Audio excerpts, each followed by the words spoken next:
Hi hello வணக்கம். இது உங்கள் சிவி ஜோன். ஸோ எல்லாரும் எப்படி இருக்கீங்க? இப்போ பார்த்தீங்கன்னா பிக் பாஸ் சீசன் 9 டைட்டில் வினராக நம்மளுடைய திவ்யா சூப்பராக மாதம் வின் பண்ணிட்டாங்க. கிட்டத்தட்ட 50 லட்ச ரூபா, கிட்டத்தட்ட இல்லை 50 லட்ச ரூபா வின்னு. ஆனால் அதில் வந்துட்டு டேக்ஸ் அது இதுன்னு போக எவ்வளோ வருதுன்றது தெரியல. அது மட்டும் இல்லாமல் வின் பண்ணுறவங்களுக்கு வந்துட்டு அந்த வார சம்பளம் வராதுன்ற மாதிரியும் ஒரு விஷயம் போயிட்டுருக்கு. அது எந்த அளவுக்கு உண்மைன்னு தெரியல. பட் அந்த மாதிரி ஒரு விஷயம் போயிட்டுருக்கு. கூடவே வந்து ஒரு கார் கிஃப்ட் பண்ணாங்க, செம்மையாக இருந்தது.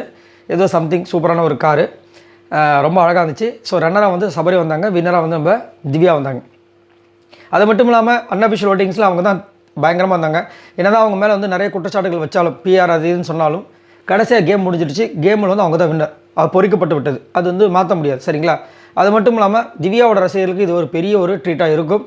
ஏன்னா திவ்யாக்காக வந்துட்டு கண்டிப்பாக வந்து ஃபேன்ஸ் இருக்காங்க. நிறைய பேர் வந்துட்டு அவங்களுக்கு சப்போர்ட் பண்ண விஷயங்களும் போயிட்டு தான் இருந்துச்சு. வெறும் பிஆர் மட்டும் வச்சு இவ்வளோ தூரம் வர முடியுமா கேட்டிங்கன்னா கிடையவே கிடையாது. அவங்களுடைய ஒரு விஷயமும் இருக்குது. அவங்களுக்காக நம்ம ரசிகர்களும் இருக்கணும். ரசிகர்கள் இல்லாமல் இருக்கவே முடியாது. அது மட்டும் இல்லாமல் அவங்க நடித்த அந்த நாடகத்துக்கே நிறைய பேர் வந்து அவங்களுக்கு ரசிகை.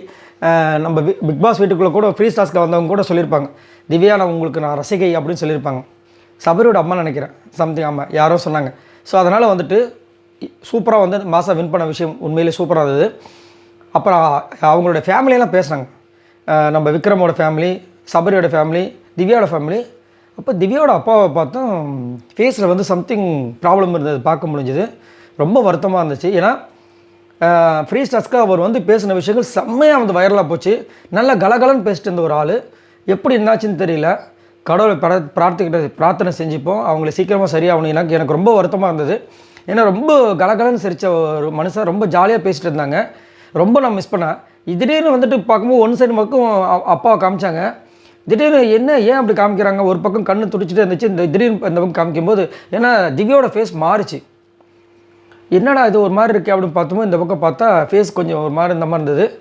கடவுள் கிருபையால் கண்டிப்பாக ஒரு சீக்கிரமாக நல்லா எல்லாமே சூப்பராக கிடையாது. அதெல்லாம் வந்து ஒன்றும் பிரச்சனை கிடையாது. பட் இருந்தாலும் கடவுளை நம்ம பிரார்த்தனை செஞ்சுப்போம் நல்லா ஆகணும் அப்படின்ட்டு.